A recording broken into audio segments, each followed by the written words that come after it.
Assalamualaikum warahmatullahi wabarakatuh. Hari ini kita akan melanjutkan materi kita untuk mata kuliah Kinetika dan Reaktor 16 JKI 4013. Pada pertemuan ini kita masih akan melanjutkan materi kinetika reaksi kimia, khususnya pada bagian pengaruh temperatur atau suhu terhadap kinetika atau laju reaksi kimia.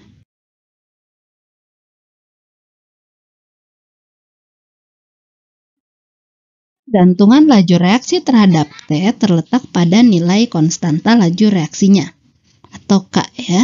Berdasarkan hukum Arrhenius, ketergantungan K terhadap T dituliskan dalam bentuk rumus berikut ini. K sama dengan K0 E pangkat min E per RT. K0 ini menunjukkan faktor frekuensi, E menunjukkan energi aktivasi dari reaksi, yaitu energi minimum yang dibutuhkan agar suatu reaksi dapat berjalan. Faktor frekuensi itu apa? Faktor frekuensi menunjukkan jumlah atau frekuensi tumbukan antar molekul yang terjadi ketika reaktan bereaksi. Jadi, ketika reaksi mulai berjalan, molekul-molekul reaktan akan bertumbukan satu sama lain, sehingga menghasilkan energi. Nah, energi ini lama-kelamaan akan terakumulasi hingga mencapai nilai energi aktivasi reaksi tersebut. Ketika energi aktivasinya tercapai, reaktan akan mulai terkonversi menjadi produk. Nah, di sini nilai E dan R-nya itu konstanta, jadi nilai sudah pasti dan tidak berubah, bukan merupakan fungsi T. Nah, berarti yang mempengaruhi nilai K itu hanya tinggal T. Ketika T berubah, maka nilai K akan berubah juga.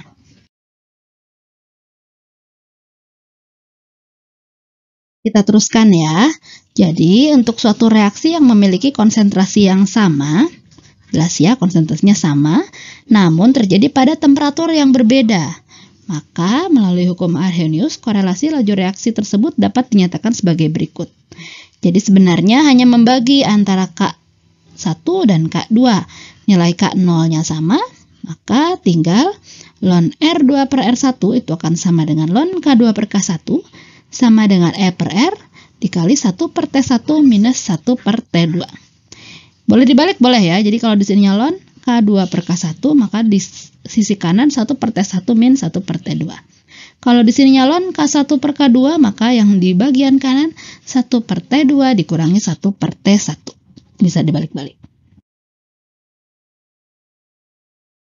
Baik, kita coba pahami pengaruh T terhadap K melalui grafik ini.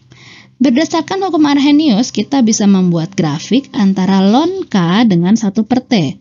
Jadi rumus umumnya kan seperti ini ya, K sama dengan K0 E pangkat min E per RT. Kita bikin ln sisi kiri dan sisi kanan, sehingga sisi kiri menjadi ln K, sisi kanan karena K0, E dan R-nya konstanta, nilainya usus, tinggal yang tersisa adalah 1 per T-nya. Ya, sehingga diperoleh garis lurus seperti gambar di sini. Dengan slope atau kemiringannya adalah E per R. Untuk reaksi dengan E yang besar atau high E, kita lihat ya, grafiknya lebih curam. Kemiringannya lebih tinggi. Berarti E per R-nya tadi lebih besar ya. Nah, untuk grafik yang E-nya lebih rendah, grafiknya akan lebih landai. Ini berarti bahwa reaksi yang memiliki energi aktivasi besar akan sangat sensitif terhadap perubahan T. Kita lihat ya, untuk high E, ketika T-nya berubah sedikit saja, ternyata nilai K-nya langsung turun drastis. Berarti laju reaksinya semakin lambat seperti itu. Ya, sedangkan E yang lebih rendah itu relatif tidak terlalu sensitif ya. Perubahannya tidak terlalu besar ketika T-nya berubah. Dari grafik ini juga Anda bisa melihat bahwa reaksi apapun yang berjalan pada suhu rendah, di sisi kiri, suhu rendah berarti 1 per T-nya lebih besar, maaf, sebelah kanan ya, akan lebih sensitif terhadap perubahan T dibandingkan dengan reaksi yang berjalan pada suhu tinggi. Ya, dari hukum Arrhenius, nilai K tidak mempengaruhi sensitivitas reaksi terhadap T. Dari tabel ini, silakan Anda cermati lagi.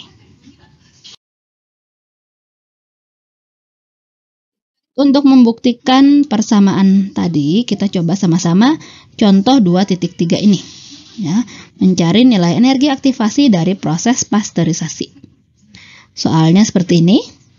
Susu, terjadi proses pasteurisasi susu apabila dipanaskan hingga 63 derajat selama 30 menit. Tapi kalau kita menjalankan reaksinya pada 74 derajat, ternyata waktu pasteurisasinya hanya 15 detik, hasilnya sama. Nah, dari data ini Anda diminta mencari nilai energi aktivasinya. Ya. Untuk mencari nilai energi aktivasi, kita asumsikan bahwa hukum Arrhenius berjalan atau berlaku pada persamaan ini. Yang diketahui ketika T 30 menit, ketika reaksi dijalankan pada 336 Kelvin hanya butuh waktu 30 menit. Kalau 347 Kelvin hanya butuh waktu 15 detik. Nah, kita langsung pakai rumus yang tadi. Ln R2 per R1 sama dengan ln T1 per T2 sama dengan E per R 1 per T1 min 1 per T2. Di sini kenapa T bukan K? Ya sebanding ya, nanti kalian cek lagi persamaan awalnya. Karena R itu kan DC per DT, jadi dia akan sebanding atau berbanding terbalik ya untuk R dengan T-nya. Nah, ln ini kita buat sama-sama dalam menit, 30 per 0,25 sama dengan E yang dicari, R-nya kita pakai 8,314 karena diketahui T-nya Kelvin ini ya, dikali 1 per T1 min 1 per T2. Di sini diperoleh nilai E-nya 422.000 Joule per mol. Jadi seperti itu penggunaan rumus tadi. Oke, sampai di sini dulu tentang pengaruh suhu atau temperatur terhadap laju reaksi.